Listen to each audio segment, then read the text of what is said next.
Selamat datang Pascal Struijk di Timnas Indonesia. Ini bisa bikin Cina ketar-ketir.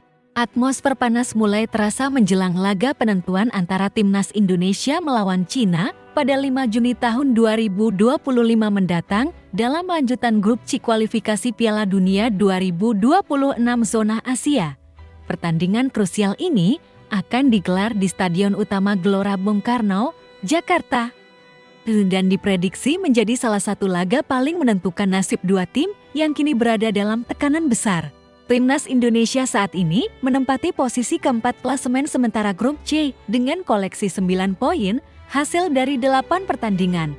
Posisi ini masih cukup menjanjikan untuk menjaga peluang lolos ke babak selanjutnya. Sebaliknya, China berada di dasar klasemen dengan hanya mengumpulkan 6 poin, membuat laga kontra Indonesia menjadi momen hidup dan mati bagi skuad The Dragon. Menambah bumbu panas laga ini, rumor bergabungnya pemain berdarah Indonesia, Pascal Struijk, ke dalam skuad Garuda semakin ramai dibicarakan. Bek tengah yang bermain untuk klub Inggris Leeds United ini tengah menjadi sorotan media, tak hanya di Indonesia, tetapi juga di Cina dan Belanda. Struijk yang memiliki darah keturunan Indonesia dari garis kakak neneknya yang berasal dari Surabaya, disebut-sebut siap menjalani proses naturalisasi untuk memperkuat timnas Indonesia.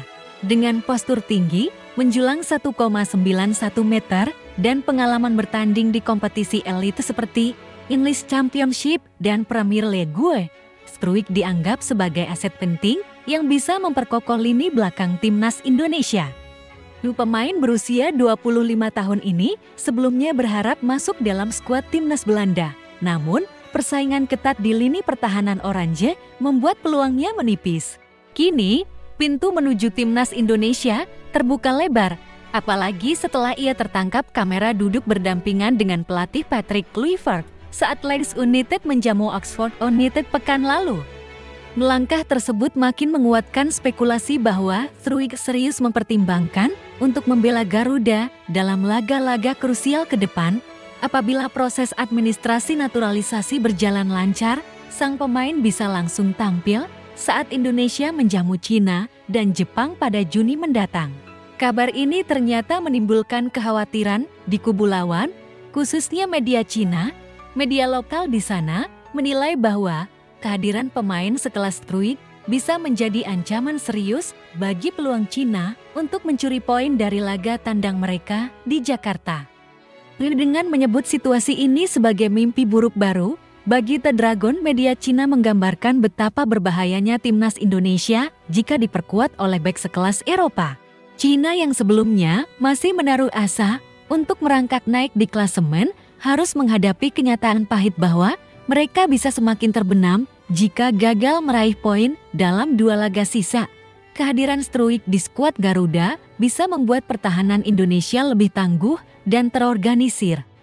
Sesuatu yang memang menjadi kekurangan tim dalam beberapa laga terakhir. Di sisi lain, Indonesia mendapatkan suntikan semangat baru dari wacana kedatangan pemain naturalisasi. Upaya PSSI dalam memperkuat tim dengan talenta diaspora sudah beberapa kali membuahkan hasil, seperti bergabungnya Jordi Amat, Sandy Walsh, dan Rafael Struijk kini. Struijk bisa menjadi bagian dari strategi panjang untuk meningkatkan kualitas tim nasional secara menyeluruh. Meski proses naturalisasi tak semudah membalikkan telapak tangan, optimisme tinggi terus digaungkan oleh berbagai pihak.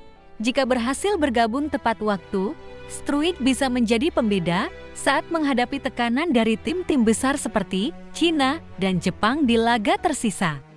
Langkah strategis Indonesia ini juga menjadi cerminan dari tren global dalam dunia sepak bola, di mana banyak negara memanfaatkan talenta diaspora untuk memperkuat kekuatan nasional mereka. Timnas Indonesia pun tidak ingin tertinggal dalam persaingan ini, terlebih dalam upaya untuk tampil di Piala Dunia tahun 2026 yang menjadi target besar sepak bola nasional. Dengan segala dinamika ini, laga Timnas Indonesia vs Cina pada 5 Juni mendatang bukan sekadar pertandingan biasa. Ini adalah duel harga diri, peluang terakhir, dan panggung unjuk gigi generasi baru sepak bola Indonesia.